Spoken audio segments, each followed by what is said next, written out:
খুব গুরুত্বপূর্ণ একটা টপিক আজকে শেয়ার করতে যাচ্ছি, একদম ভিডিওটা শেষ পর্যন্ত সাথে থাকবেন। তো ব্যাপার হলো, আমরা অনেকেই রাস্তার ধারের সিম কোম্পানির আউটলেট গুলো থেকে সিম কিনি প্রয়োজন হলে। একসময় তো এটা ভীষণভাবে প্রচলিত ছিল, এখন তুলনামূলক কমে গেছে। এই জিনিসটা করার আগে আমরা কখনো ভাবিনি যে এটা আমাদের জীবনে কিরকম দুর্বিষহ হয়ে দাঁড়াতে পারে। সেটারই একটা ছোট্ট এক্সাম্পল, একদম রিয়েল এক্সাম্পল আপনাদের সাথে শেয়ার করছি। দেখতে পাচ্ছেন আমার মোবাইলে একটা কপি রয়েছে।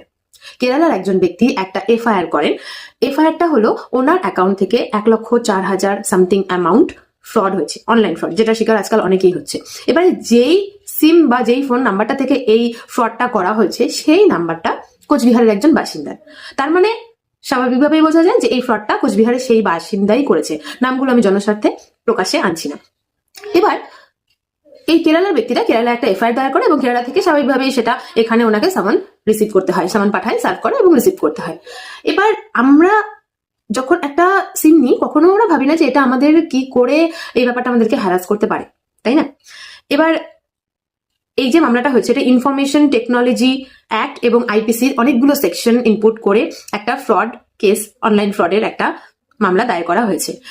এবার প্রশ্ন হলো, এই যে মামলাটা দায়ের করা হলো, এই লোকটা যার সিম ইউজ করে এই মামলাটা করা হয়েছে তার কি বক্তব্য? এবার তার বক্তব্য হলো, সে 2024 সালে ওই জিও সিম আউটলেট থেকে একটা সিম কিনতে গিয়েছিলেন এবং সিম যখন উনি কিনতে গিয়েছিলেন তখন ওনার সমস্ত ডকুমেন্টস নিয়ে নেওয়ার পরেও ওনাকে সিম প্রোভাইড করা হয়নি টেকনিক্যাল ইস্যু দেখিয়ে। এবং তারপর যেহেতু টেকনিক্যাল ইস্যু উনি সিম পাবেন না, উনি চলে এসেছেন, কিন্তু উনি যে সমস্ত কিছু ডকুমেন্টস প্রোভাইড করেছেন এই ব্যাপারটাকে উনি অতটা গুরুত্ব দেননি। তো এখানে দুটো ব্যাপার। প্রথম কথা হলো, আপনি কোথায় ডকুমেন্টস আপনার প্রোভাইড করছেন এটা ভীষণ ম্যাটার করে।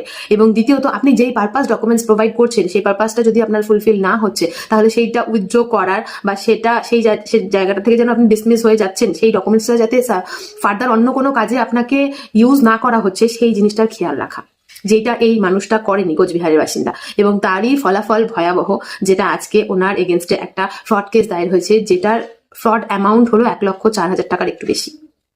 তো এই ধরনের আপনার ডকুমেন্টস যদি আপনি কখনো, শুধু সিম আউটলেটে নয়, অন্য কোথাও যদি আপনি আপনার পুরো ডকুমেন্টস কোথাও প্রোভাইড করছেন, তাহলে সেক্ষেত্রে ভীষণভাবে সতর্ক থাকুন। কারণ আজকাল অনলাইন ফ্রড চারপাশে বিভিন্ন ভাবে হচ্ছে। এবং এক্ষেত্রে একটা ব্যাপার খুব দেখার, সেটা হলো এই ফ্রডটা তাহলে কে করেছে।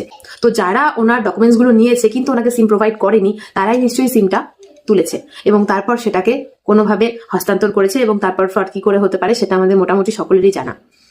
এই ধরনের কাজ থেকে সাবধান থাকুন, না হলে এই ধরনের বিপত্তিতে আমরা অনেকেই পড়তে পারি। যদি মনে হয় এই ভিডিওটা খুব ইম্পর্টেন্ট এবং বাকিদেরকেও শেয়ার করা প্রয়োজন, তাহলে অবশ্যই শেয়ার করবেন, যাতে বাকিরাও অ্যালার্ট থাকতে পারে।